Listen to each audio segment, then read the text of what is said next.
said, the most dangerous person is one who is articulate. What would you recommend to a one who wants to learn to speak in a more articulate manner?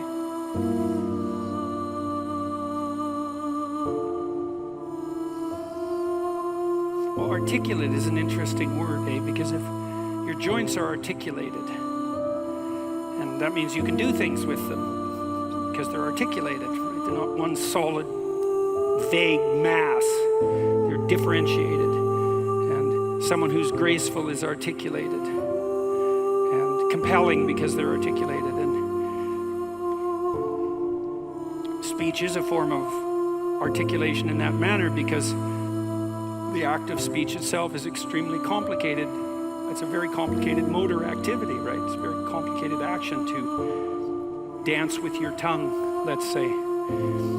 And it is definitely the case that there is no more exceptional form of the capacity to be dangerous than to be articulate. And one of the things that really shocks me, and part of the reason that my son and I and our co-workers developed this essay app, is that young men in particular are never taught this. It's like, well, why be literate? Well, do you want to be competent and dangerous, or do you want to be vague and useless? Because those are your options, and I don't care what your job is. It doesn't matter what you end up doing. You know, if you're a plumber, with great respect for plumbers, by the way, and you're articulate, you can negotiate with your clients, you can introduce your co-workers, you can make a case for your employees, you can advertise your services, you can think through your problems. You're firing on all cylinders. Our whole culture is based on the idea of the supremacy of the word. Our whole culture is based on the idea that it is the word itself that extracts habitable order from chaos and possibility. And the reason our culture is predicated on that is because it's a deep truth. And to the degree that our culture actually embodies that, it works.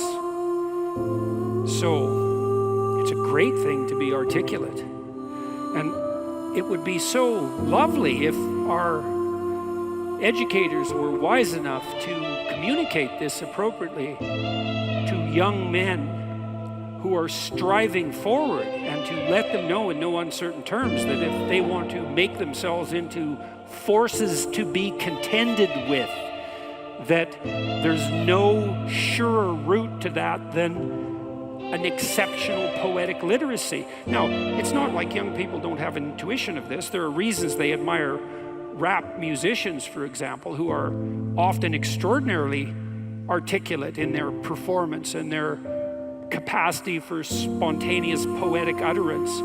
And certainly, the greatest people I've met, including great warriors, you might say, are great in no small part because they're articulate. I know a former special services, special operations soldier, Jocko Willink. Some of you might know about Jocko. He's got a pretty decent online following, and he's about 4 feet wide and about 3 feet thick, and he's one tough son of a bitch. I'll tell you, you don't want to mess with him, and he knows perfectly well and is very capable of articulating the fact that his success as an eminent warrior is in no small part dependent on his ability to communicate. Because he could communicate well, he could listen to the men who were under his command. Because he was articulate, he could explain to his superiors the situation on the ground. Because he was articulate, he could make a case that the men under his command who were deserving would be promoted. Because he could think in an articulate manner, he could plan strategically and not lose battles. Okay, so that's the case for being articulate. And what's the alternative? You want to be inarticulate? You want to say and like and pause and stumble and be unable to formulate a strategy, be unable to elucidate a vision, be unable to compel? and convince other people, to entice them with your articulated vision of what might be?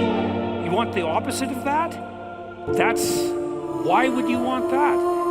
You would choose awkwardness over grace? It's preposterous. It's beyond foolish. And I cannot understand for the life of me why this case isn't made in a compelling manner, particularly to young men. And I know it's not being articulated to young men because they're dropping out of the educational realm in droves. And it's unbelievably sad. So, how do you become articulate? Well, by paying attention to what you say. That's a good start. And what do I mean by that? I mean pay attention to what you say. So you can think of this as an analogy. So imagine that you're trying to walk across a swamp, and the swamp is murky, but you know there's a path.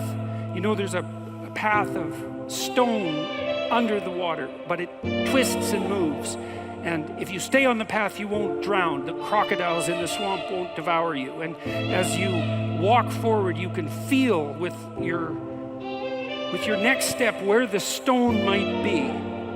And then you feel it's solid. Then you take that step, and then you do the same thing with your foot again. You search and you find out what's solid, and you step on it, and you move forward in that manner. That's what you do with your words. It's the same thing. You feel, and you feel, is this the right word?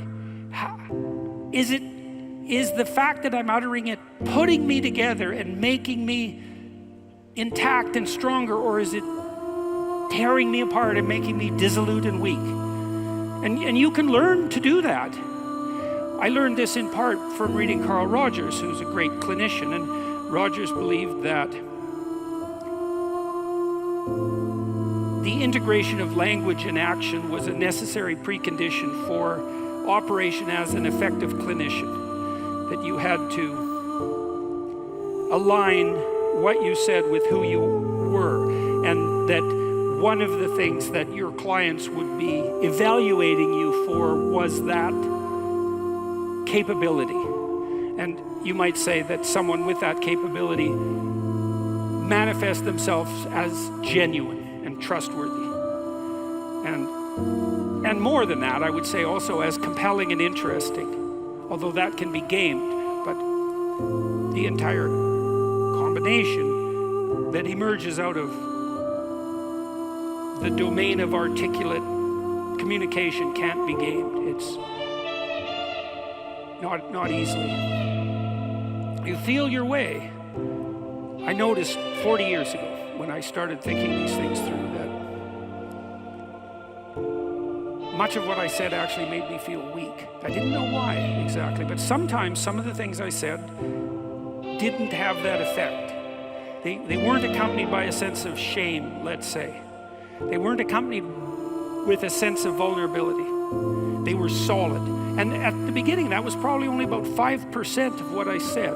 The rest of it was instrumental. You know, it was language I was using to get my way in the manner that Tammy described when she introduced me tonight. There was an arrogance in my use of language that had to do with the desire to attain proximal victories, right?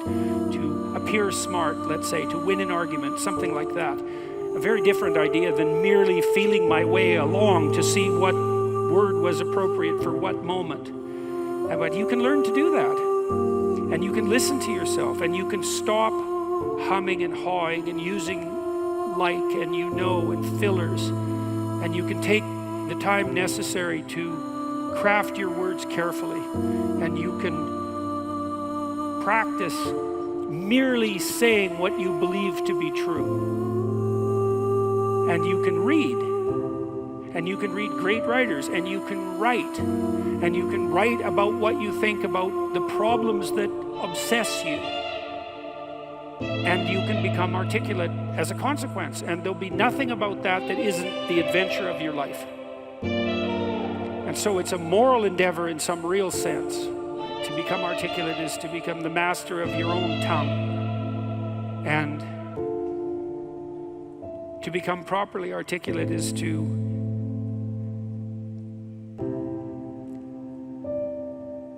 make the word divine and to treat it in that manner, and to decide whether or not you believe that it is the case that the divine word creates the order that's habitable and good. And if you do believe that, well, if you don't believe that, then what do you believe?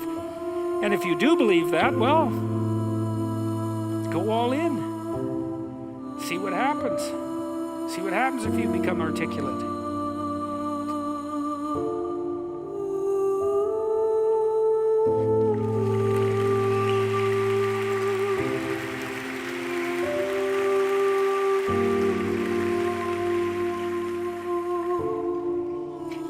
I'll give you one more small example. Tammy touched on this in the introduction too. She said she'd learned to pause. You can pause. It's a prayerful pause in some sense. When you're in a discussion with someone, you can ask yourself, they might present you with a question or a conundrum or a proposition, and instead of responding with what you know to be right, so to speak, you could just ask yourself, what do I actually think about that? But it has to be a real question. It has to be the kind of question that you pose to someone you didn't know. It has to be a question predicated on the idea that you might not know who you are and that you could ask. And so someone will present you with a question, you think, okay, what do I think about that? But you have to want to know the answer, and then the answer will make itself known, because that's how thought works, and then you can just communicate that answer. And if you do that, you'll be interesting right away. You'll be interesting to the person that you're talking to. And if they do that to you, they'll be interesting too. And then if you both do that, you'll have an interesting conversation. And if you have an interesting conversation, you'll both grow as a consequence. And that's actually the pathway to growth. And you just wait. You can wait. You can open yourself up to the possibility that what needs to be said will make itself manifest, if that's what you are striving for, if that's what you're asking for. And then you can merely communicate that. You have to abandon instrumentality to do that. So one of the reasons Joe Rogan is so successful, by the way, is that that's what Joe does. He just asks questions. He isn't trying to get something from his guests. He's not trying to become more famous. He doesn't need any more money. There's no instrumental utilization of language in his discourse. He's just a humble lunkhead, in the most profound sense, who would like to know more than he knows, and who asks all the stupid questions he can think up. And it turns out that he's actually very, very smart and very well educated now, after talking to hundreds and hundreds of people and listening.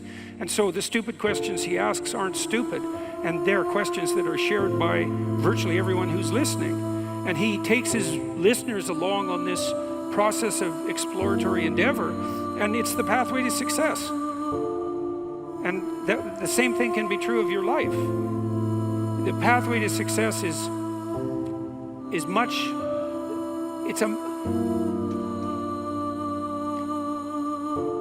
if you're guided by the spirit of honest inquiry and every word you say is reflective of what you believe to be the truth, then the pathway that you walk on is a golden pathway to success.